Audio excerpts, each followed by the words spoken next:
سر سوالات تو بہت سارے ہیں اور جن لوگوں کے سوال میں نہیں پڑھ تو سے فائدہ اٹھاتے ہوئے میں ایک سوال کرنا چاہتا ہوں کہ آپ کی گفتگو سے ایسا لگتا ہے کہ جیسے زمانہ آخر کی دہلیز پہ ہم پہنچ چکے ہیں.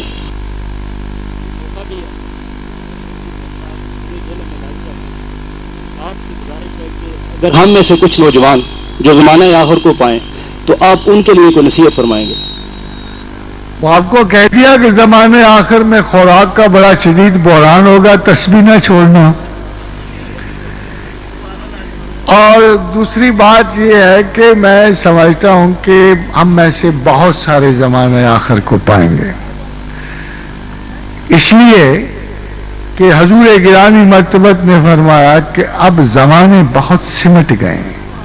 پہلے صدیاں بڑی مشکل سے گزرتی تھی، اب صدیاں لمحوں میں گزر رہی ہیں. انسانی گریسپ اتنی فاسٹ ہو گئی ہے کہ جو بڑے بڑے ثبوت قیامت کے پہلے اس بڑی جنگ کے وہ سارے قریباً مشہود ہو گئے.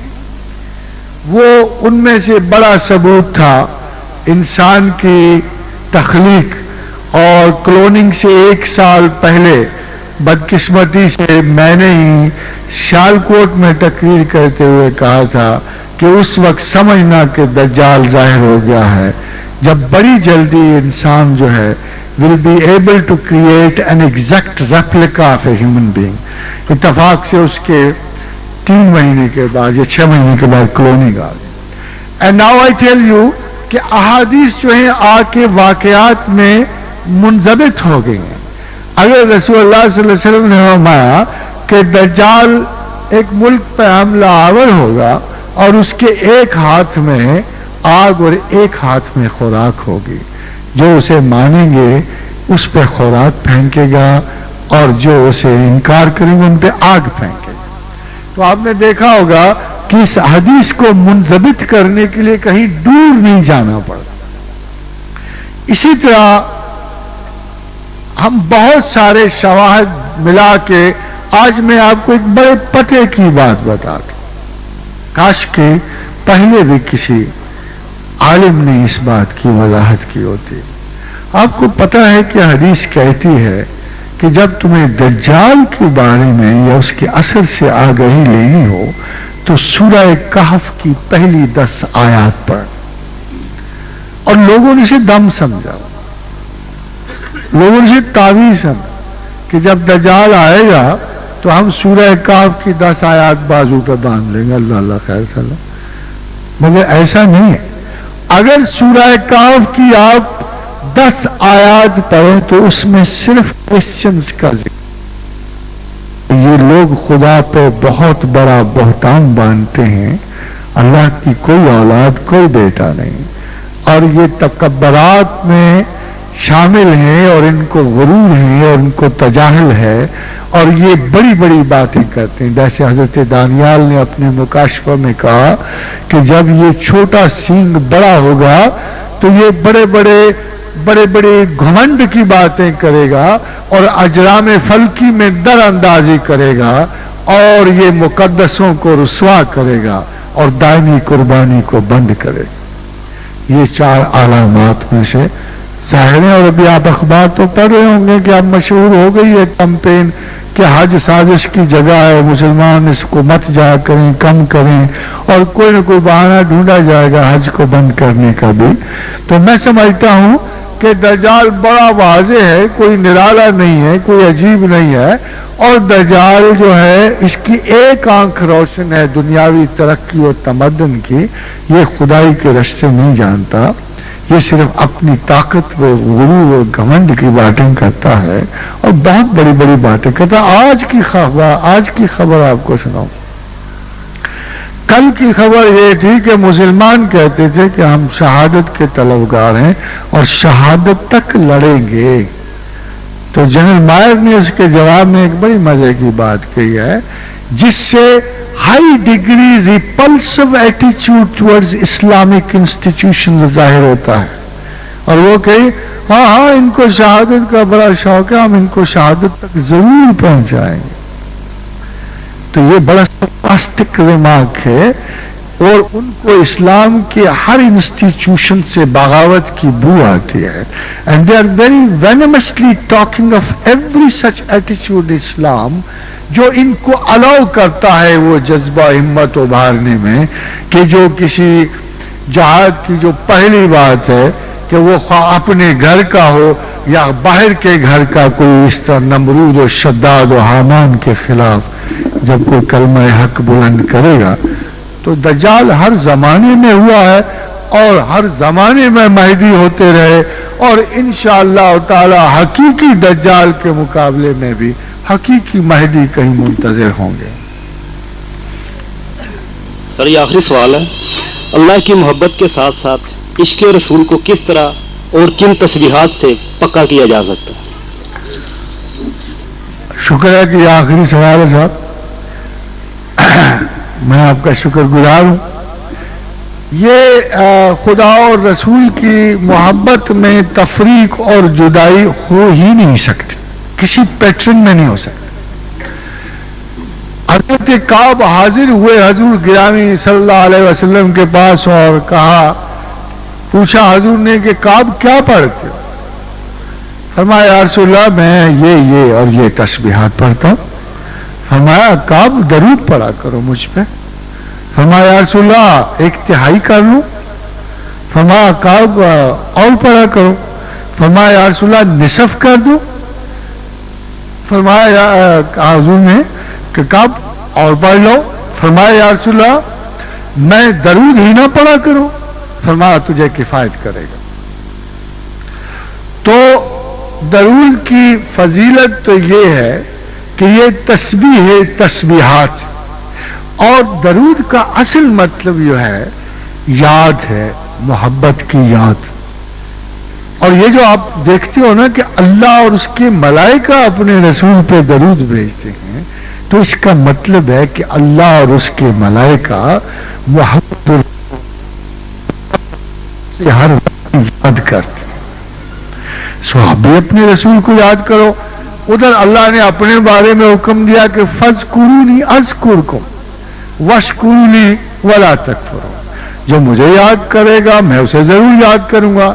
ایک اللہ کے ولی سے کسی نے پوچھا، یار یہ جو طویل اور بے ہنگم قسم کی تسبیح تم لیے پھرتے ہو 12,000 دانوں کی، تم اتنی تسبیح جو کرتے ہو تو تم خدا بھی تمہیں یاد کرتا ہے کہ نہیں؟ اس نے کہا جاہل مطلق، اگر میں اللہ کے وعدے پہ اعتبار نہ کروں تیری بات پہ کروں، جب وہ قرآن میں کہتا ہے کہ جو مجھے یاد کرتا ہے میں اسے ضرور یاد کرتا ہوں. میری یاد تو ناقص ہے، فضول سی ہے، لوبات دنیا میں 1000 انٹرسٹ میں الجھی ہوئی یاد ہے، مگر جب اللہ مجھے یاد کرے گا تو یقیناً میرے ذات کے اندر اور باہر اس کا بے پناہ فرق پڑے گا. جب وہ مجھے یاد کرے گا تو میں اپنے آپ پر ناز کرنے کے قابل ہوں گا. اور محمد رسول اللہ صلی اللہ علیہ وسلم کی یاد اور اللہ کی یاد یہ درود میں آ کے مکمل ہو جاتی ہے. بہت سارے لوگ درود پڑھتے ہیں صلی اللہ علیہ وسلم، یہ ناقص اور غلط ہے. اور جن بزرگوں نے یہ تلقین کیا ان کو مطلب نہیں سمجھ آیا. اس درود کا تو مطلب یک وقت اللہ اور رسول کے نام کی تلاوت کا، اللہم صلی علی محمد. تو جو یہ پڑھا جائے گا اللہ کا ذکر اسم گرامی آپ کی زبان پہ آئے گا، محمد رسول اللہ صلی اللہ علیہ وسلم کا اسم گرامی آپ کی زبان پہ آئے گا. اور حضور فرماتے ہیں جس نے میرا نام لیا اور مجھ پہ سلام نہ پڑھا وہ. اب دیکھیے کہ درود پڑھنے والا بخیل فطرت انسان کو بدل دے گا. درود رحمت کبریا اس کے شریک ہوگی، رحمت للعالمین کی دعا ان کی شریک حال ہوگی. تو میرا نہیں خیال کہ درود، البتہ تسبیحات میں کم کرتے ہیں تو اس کی وجہ یہ ہوتی ہے کہ ہر تسبیح کے خلاف ایک میکانزم کھڑا ہوتا ہے.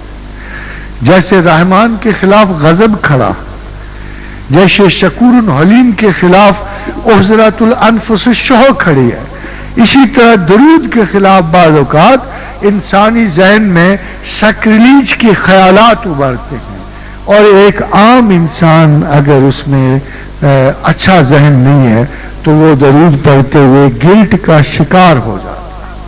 تو درود آخری تسبیح ہے اور اللہ کی یاد میں اس کو ایک معتبر ترین مقام حاصل ہے, اور محبت خدا و رسول دونوں کے لیے درود کافی.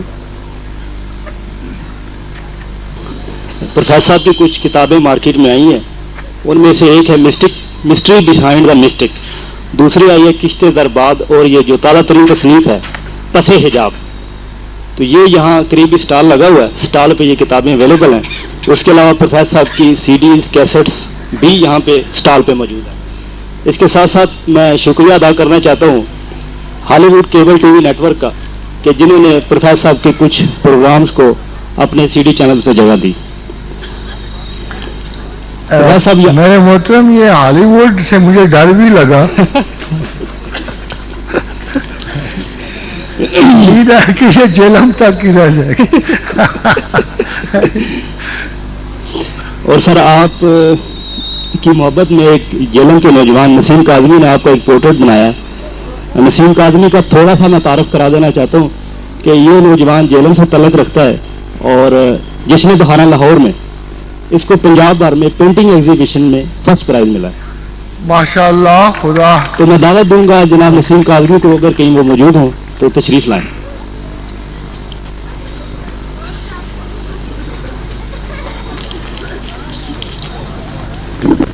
آ رہے ہیں.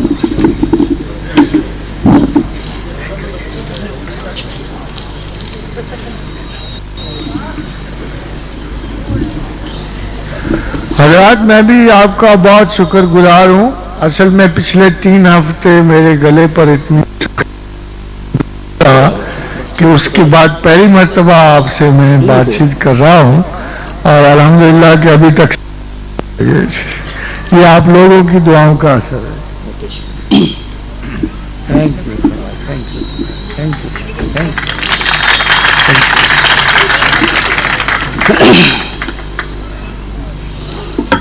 آخر میں گزارش کروں گا ڈی سی او جیلم جناب سیف اللہ چٹھا صاحب سے کہ وہ تشریف لائیں اور اپنے خیالات کا اظہار فرمائیں.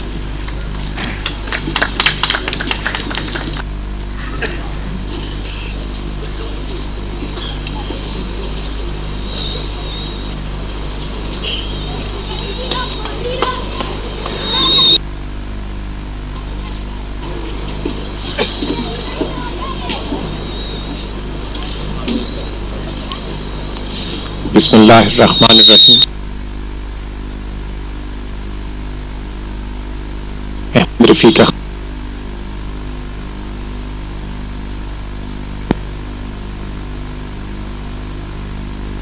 حکومت کی طرف سے اور اہلیان جہلم کی طرف سے آپ کا تہ دل سے شکریہ ادا کرتا ہوں کہ آپ نے اپنے بہت اعلیٰ خیالات سے ہمیں نوازا ہے, اور یہ دعا کرتا ہوں کہ اس چیز کا ہمارے دلوں پر, ہماری زندگیوں میں ایک اچھا اثر ہے. باقی میں اپنے آپ کو کسی صورت میں اس قابل نہیں سمجھتا کہ ایک اتنی پائے کی دانشور اور علمی شخصیت کی موجودگی میں میں کچھ خیالات کا اظہار کر سکوں. بس ان الفاظ کے ساتھ کہ ہم نے آج کی اس محفل میں شرکت کر کے میں سمجھتا ہوں بہت کچھ پایا ہے, اور آپ کا شکریہ ادا کرتا ہوں. میں گزارش کروں گا جناب سیف اللہ چٹھا صاحب سے کہ وہ پروفیسر صاحب کو جو آج کی تقریب کے مہمان خصوصی ہیں شیل پیش کریں.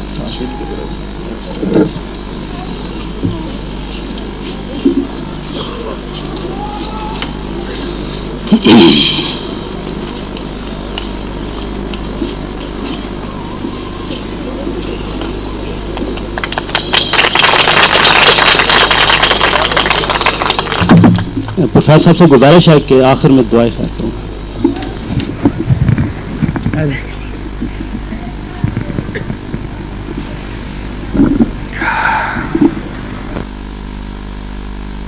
یا ارحم الراحمین یا ارحم الراحمین یا ارحم الراحمین یا ذل جلال والاکرام یا ذل جلال والاکرام یا ذل جلال لا الہ الا انت انی کنت من الظالمین اللهم انا نسألك بانك انت الله الاحد الصمد الذي لم يلد ولم يولد ولم يكن له كفوا احد اللهم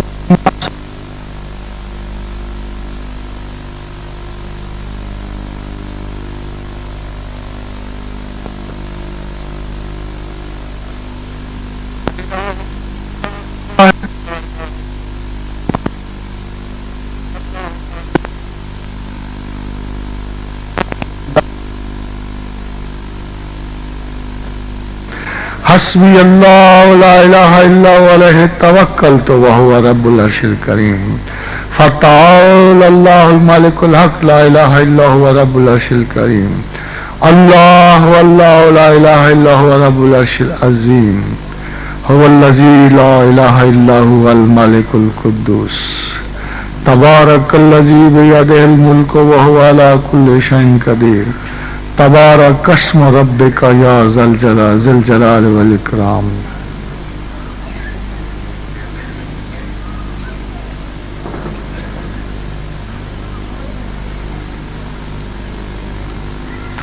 اللهم احسن عاقبتنا فی الامور کلها واجرنا من خزي الدنیا وعذاب الاخرہ